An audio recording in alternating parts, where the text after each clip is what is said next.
Hey all, it's Unbiased here. Today, I will share a quick tip on how to screen record without any third-party software in Windows 11. So let's dive straight into the video.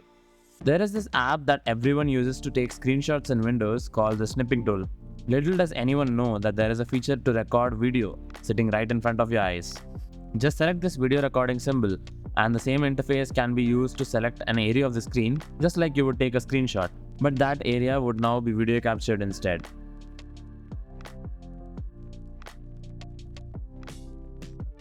So as you can see, whatever happens within the selected area, only that will be recorded as part of the screen capture.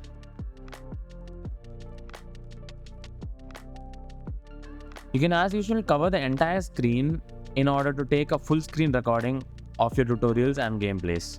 The best part about this method is that you can still have other windows on your screen for your reference and only record a specific part of the screen. So let's see the pros and cons of this method.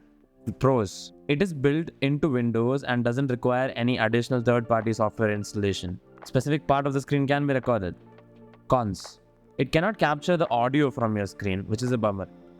Give this tool a try and support the channel by subscribing if you want more straight to the point tech content. Till then, peace out.